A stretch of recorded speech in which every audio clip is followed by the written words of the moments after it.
अस्सलाम वालेकुम। मैं डॉक्टर शेख देश के सभी देशवासियों को रमज़ान मुबारक की दिली मुबारकबाद देता हूँ। जैसे कि मैं हर साल एक न एक वीडियो रमज़ान के मौके पर रमज़ान की आमद पर डालता हूँ, तो पिछली साल भी काफ़ी मेरे पास मैसेज आए, सर हम रोज़ा इसलिए नहीं रखते कि हमें बीड़ी की आदत है, हम रोज़ा इसलिए नहीं रखते कि हमें तंबाकू की आदत है, हमें गुटखे की आदत है, हमें काम का लोड है। तो मैं ख़ास तौर से उन तमाम भाइयों से कहना चाहता हूँ, उनकी अलग बात है, कोई आदमी किसी ऐसी बीमारी से परेशान है कि रोज़ा रखने में उनकी वजह से उनको परेशानी हो सकती है, उनके लिए अल्लाह ने गुंजाइश दी हुई है। लेकिन जो आदमी बिल्कुल स्वस्थ हैं, ठीक हैं, तो उनसे मेरा ये कहना है कि आप ये समझिए कि आप जब तक आपके दिल में खौफ खुदा नहीं होगा, हुजूर पाक सल्लल्लाहु अलैहि वसल्लम मोहब्बत नहीं होगी, तब तक इसी तरीके से बहाने आप ढूंढते रहेंगे, तलाशते रहेंगे। जब आपके दिल में ये होगा कि अल्लाह ताला ने हमारे ऊपर साल में 1 महीने के रोजे फ़र्ज किए हैं और वो रखने हैं हमें, और मैं तो ये कहता हूँ कि ये महीना इतना पाक महीना है, इतना मुक़द्दस महीना है और अपने गुनाहों को माफ़ कराने का महीना है, तो हमें किसी भी सूरत में इसको छोड़ना नहीं चाहिए। जहाँ तक बात उन लोगों की है जो नशा करते हैं, वो ये कहते हैं कि हमें परेशानी होती है, तो मैं मानता हूँ कि आपको तकलीफ़ होगी 2 दिन, 3 दिन, 4 दिन, लेकिन आहिस्ता-आहिस्ता आपको आदत आ जाएगी और एक बुरी चीज़ें, जो बुरी आदतें हैं, वो छूट सकती हैं और छूट जाएँगी, मेरा मानना ये है। अगर आपने मोहब्बत से रमज़ान शरीफ को रखा, रोज़ों को रखा, नमाज़ की नमाज़ पढ़ी, तरावियाँ रखी और गुनाहों को माफ़ करने के लिए दुआएँ की, जो लोग बाग इस दुनिया से चले उनके लिए जन्नतुल फिरदौस मांगी आपने, अल्लाह से दुआएं की, तो मेरा मानना ये है इन जब आपका ध्यान अल्लाह की तरफ रुजू होगा तो आप इन चीज़ों को भी बड़ी आसानी से छोड़ सकते हैं। लेकिन जहाँ तक मैं ये कहूँगा उन लोगों के लिए जो कहते हैं समय प्यास बहुत लगती है, तो मैं खुद रमज़ान के लिए अपनी तरफ से टिप्स देना चाहता हूँ कि सबसे पहली बात तो ये समझिए कि आप थोड़ा सुबह सहरी के वक्त जल्दी जगने की कोशिश करें, और जगने के बाद मैं तो ये कहूँगा तहज्जुद एक मौका मिल रहा है आपको, उससे कुछ चंद मिनट पहले आपको सहरी करनी, तो तहज्जुद की नमाज़ पढ़िए, सबसे उसका सवाब ही अलग है, अल्लाह से डायरेक्ट जुड़ने का सवाब है, जो आपकी मन्नतें हैं, जो मुरादें, उनको मांगने का वक्त है।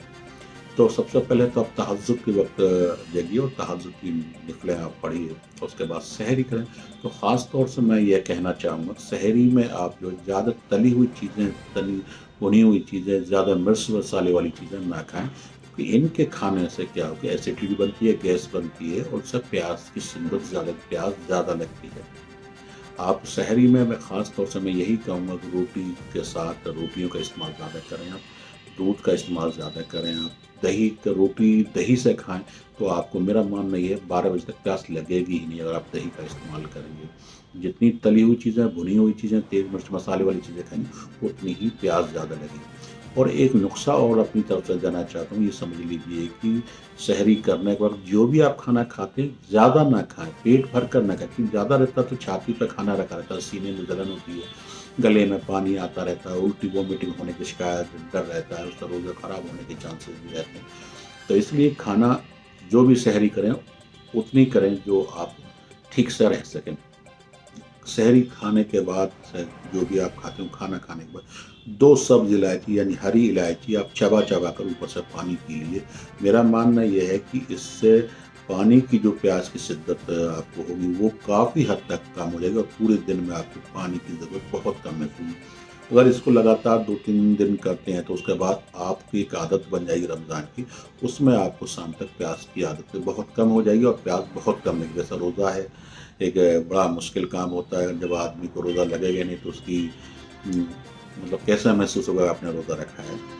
तो इस तरीके से अगर आप दही का और छोटी इलायची का इस्तेमाल करेंगे तो प्यास बहुत ज़्यादा कम हो जाएगी। उसी तरीके से जिस वक़्त इफ्तार हो, तो इफ्तार से पहले अल्लाह से दुआएँ करें। और मैं तो ये कहता हूँ, आप सोचिए उन माँ और बहनों का,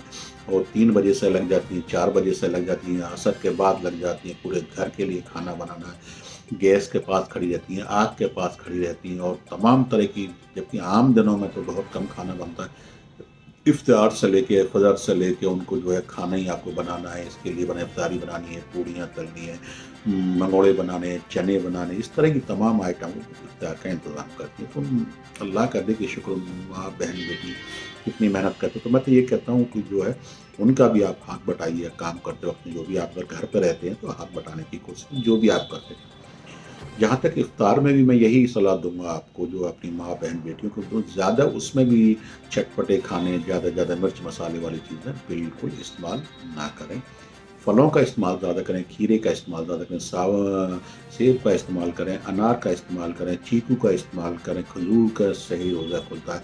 तो मैं तो उल्टा एक आपको एक अपना नुस्खा और देना चाहता हूँ, जिस तरीके से हम ठंडा शरबत बना लेते हैं या पेप्सी के लिए, पेप्सी के लिए मैं आपसे ये कहूँगा कि मालूम नहीं इसके अंदर वैसे कहा जाता है और है इसके कंटेंट में यूरिया होता है। और जब खाली पेट आप एकदम ज़्यादा पेप्सी पिए थे तो हमारी कई तरह की जो है जिस्मानी प्रॉब्लम पैदा करती हैं, परेशानियाँ बढ़ाती हैं, हमारी आंतों को नुकसान देती हैं, हमारे हार्ट को नुकसान देती हैं, हमारी शीरियाँ बंद हो जाती हैं, नसें उनको नुकसान।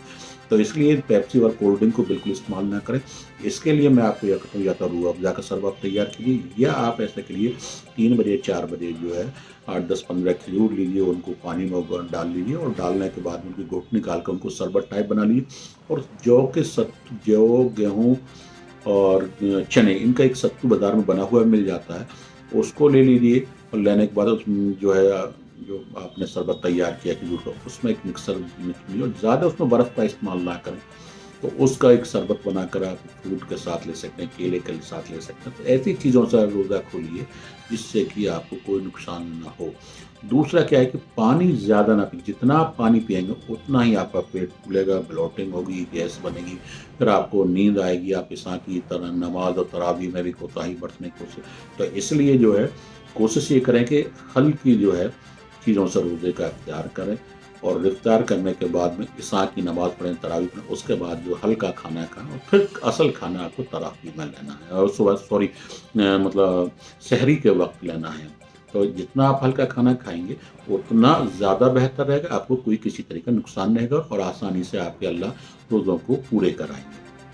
जहाँ तक एक चीज़ और मैं ये कहना चाहता हूँ, ये तो मेरी कुछ टिप्स रहीं कि आपको क्या खाना है, क्या नहीं खाना। लेकिन मैं आपसे एक मुअद्दबाना गुज़ारिश करना चाहता हूँ, डॉक्टर शेख आपसे गुज़ारिश करना चाहते हैं कि जो से आपको अल्लाह ने नवाज़ा है, आपके पास आपकी टेबल पे, आपके दस्तरख़्वान पे सैकड़ों खाने हो सकते हैं, खोलने के वो चीज़ हो सकते हैं, लेकिन मेरा मानना ये है, अगर असल इबादत करना चाहते हो, असल रोज़ा रखना चाहते हो, असल रोज़े का सवाब चाहते हो, तो अपने पड़ोस के, अपने आस-पास के,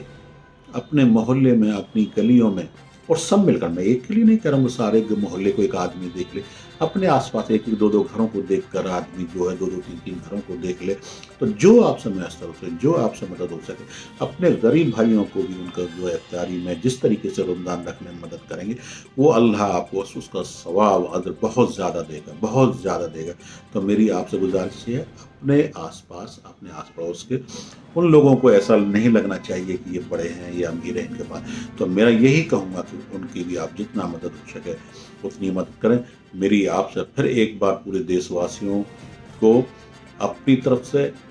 डॉक्टर शेख की तरफ से, सहार हर्बल फार्मेसी की तरफ से, वंचित समाज इंसाफ पार्टी की तरफ से रमज़ानुल मुबारक के लिए मुबारकबाद देता हूँ और आप लोगों से यही दुआ करता हूँ कि दुआ करें, अल्लाह से दुआ करें कि देश के अंदर भाईचारा, अमन चैन कायम हो सके। अस्सलाम वालेकुम, शुक्रिया, आदाब।